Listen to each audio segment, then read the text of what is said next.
معذرت چاہتا ہوں بیچ میں ایک کال آ رہی تھی. انہوں نے ایک ٹویٹ کر دیا ہوا ہے اور پھر انہوں نے خط بھی لکھ دیا ہے ڈونلڈ ٹرمپ کو, لیکن زلمے خلیل زاد نے کیا بولا ہے اس کی ڈیٹیلز کیا رہیں گی وہ میں آپ کے ساتھ شیئر کرنا چلتا ہوں. As tensions and the possibility of the conflict with India have increased, Zalmay Khalilzad بولتے ہیں, as tensions and the possibility of conflict with India have increased, several Pakistani leaders are calling for national unity. بہت سارے جو Pakistani leader ہیں وہ national unity کی بات کر رہے ہیں.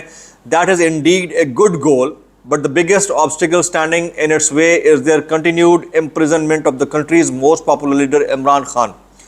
National unity requires that Imran Khan be freed immediately.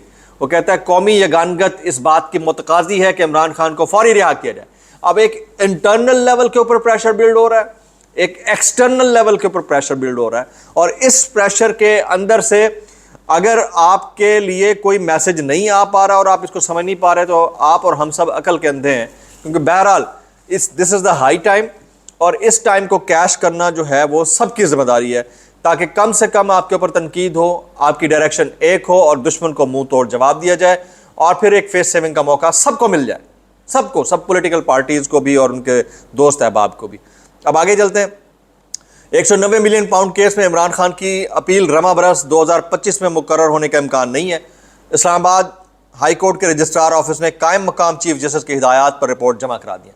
ایک طرف حالات یہ ہیں, ابھی اس وقت تھوڑی دیر پہلے, آج جمعرات ہے, آج جمعرات کے دن شاہد خٹک سمیت 5 افراد جو ہے ان کی ملاقات کا دن تھا. آج بہنوں کو ملنے کی تو اجازت ویسے بھی نہیں ہے, تو ان کو بہت دور دور تقریباً 2 کلومیٹر دور اڈیالہ سے روک دیا گیا ہے, ملنے نہیں دیا جا رہا. اب یہ سارے معاملات اپنی جگہ کے اوپر ہیں, لیکن جس طرح کے سٹیٹمنٹس آ رہے ہیں وہ اس بات کے غماز ہیں کہ کچھ نہ کچھ ایسا چل رہا ہے جس کو روکنا اتنا آسان نہیں ہوگا. اچھا مزید آگے چلتے ہیں جی. راولپنڈی اڈیالہ ضلع عمران خان سے پارٹی رہنماؤں کی ملاقات کا دن ہے. صوبائی وزراء محمد سہیل آفریدی, سید فخر جہاں اڈیالہ جیل پہنچے. پی ٹی آئی رہنماؤں کو پولیس نے گورکھپور ناکے پر روک لیا. ایم این اے سہیل سلطان شاہ شاہد خٹک کو بھی گورکھپور ناکے پر روک دیا گیا. اب یہ ضرورت ہی نہیں ہے, 2 دن پہلے آپ نے بہنوں کو روکا, ان سے تقریباً 2 مہینے سے وہ کوشش کر رہی ہیں ان کی ملاقات ہو جائے, ان کی ملاقات نہیں ہو رہی. آج ایم این ایز کو روک لیا گیا, تو یہ افسوسناک ہے. ایک اور بلکہ 2 اور بڑی سٹوریز ہیں. ایک تو یہ ہے کہ انڈیا کے اندر جو وار مانگرر انڈیا ہے, سب کو پتہ ہے, وہ آلریڈی بہت سارے یوٹیوب چینلز کو بین کر چکا ہے. اس نے پاکستان کے انٹرٹینمنٹ ٹی ویز کے جو یوٹیوب چینلز ہیں ان کو انڈیا میں بند کر دیا ہے. نیوز چینل کے بعد بھارتی حکومت نے اب پاکستانی ڈرامے دکھانے والے یوٹیوب چینلز بھی بند کر دیے ہیں. ARY digital, Geo T V, Hum T وی کے یوٹیوب چینلز قومی سلامتی کے لیے خطرہ قرار دے دیے گئے. انڈیا کی قومی سلامتی کے لیے خطرہ قرار دے دیے گئے. اب آ جاتے ہیں ایک اور سٹیٹمنٹ ہے خواجہ آصف صاحب کا. وہ کہتے ہیں ہماری طرف سے جنگ کا آغاز نہیں ہوگا, لیکن اگر جنگ مسلط کی گئی تو بھرپور جواب دیں گے. بھارت جتنی طاقت استعمال کرے گا اس سے زیادہ ہم طاقت سے جواب دیں گے. دوست ممالک چاہتے ہیں جنگ کی صورتحال نہ بنے, اللہ کرے بھارت کو کچھ عقل ہے.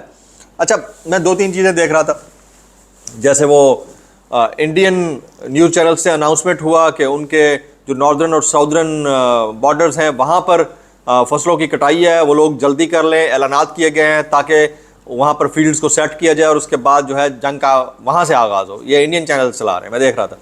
اور بھائی جب آپ کو کرنی جنگ ہے تو گندم کی کٹائی سے پہلے کرو یا بعد میں کرو, کیا فرق پڑتا ہے؟ آپ کو لگتا ہے کہ پھول برسیں گے, وہ تو بربادی ہی بربادی ہے. ٹھیک ہے. اور پھر دوسرے کچھ انڈین چینل جو ہے نا وہ یہ پروپیگیشن کر رہے ہیں کہ جی پہلا اٹیک جو ہے وہ پاکستان کرے گا. ایسا نہیں ہے, کچھ بھی نہیں ہے. پاکستان نے اگر کرنا ہوتا تو اب تک سچویشن ایسی ڈیولپ ہو چکی ہوتی کہ آپ لوگ جو ہے وہ کانوں کو ہاتھ لگا رہے ہوتے. تو یہ ایک فالس فلیگ آپریشن ہے, ایوری بڈی نوز پہلگام کا. اور اس کے اوپر آپ کے جو سرونگ جرنیل تھے انہوں نے شٹ اپ کال دی ہے حکومت کو کہ آپ لوگ غلط کر رہے ہیں. اس کی پاداش میں اس بیچارے کو ہٹا دیا گیا. ابھی آ جاتے ہیں ایک اور امپورٹنٹ کانفلکٹ بٹوین حامد میر صاحب اینڈ خواجہ آصف صاحب. خواجہ آصف کی حامد میر سے نوک جھونک ہوئی ہے جی پروگرام کے اندر. آزادی اظہار کی بات کرنے کو چولیں مارنا قرار دے دیا. کس نے جی؟ خواجہ آصف صاحب نے. تو حامد میر نے کہا کہ ہم آزادی سے رائے کا اظہار کرتے ہیں اور اس کے نتائج کا سامنا بھی کرتے ہیں, اس طرح چولیں نہیں مارتے. ہم دوسروں کو حب الوطنی کے لیکچر نہ ہی دیں تو بہتر ہے. یہ حامد میر نے ٹھیک ٹھاک تن کے رکھا ہے. تو میرا خیال یہ ہے کہ بڑی بڑی پوزیشنز پر بیٹھے, رسپانسبل پوزیشنز پر بیٹھے ہوئے لوگوں کو تھوڑا ہوش کے ناخن لینے چاہیے یہ آزادی اظہار کے اوپر قدغن ہی تو ہے کہ 25-26 اینکرز اس وقت آپ کے آف ایئر بیٹھے ہوئے ہیں. کوئی شرم کی بات ہوتی ہے. ان میں سے کچھ کے جو کمرشل بینک اکاؤنٹس ہیں ان کو بند کیا ہوا ہے, منجمد کیا ہوا ہے. شرم کرنی چاہیے. ٹویٹر آپ کا ابھی تک وی پی این کے بغیر ایکسیس نہیں ہو رہا. شرم کرنی چاہیے.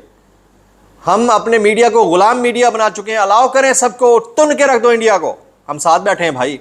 اپنی ریاست کے معاملے کے اوپر, اپنی ریاست کی سلامتی کے معاملے کے اوپر, سرزمین کی حفاظت کے معاملے کے اوپر ہم سب ایک ہیں بھائی.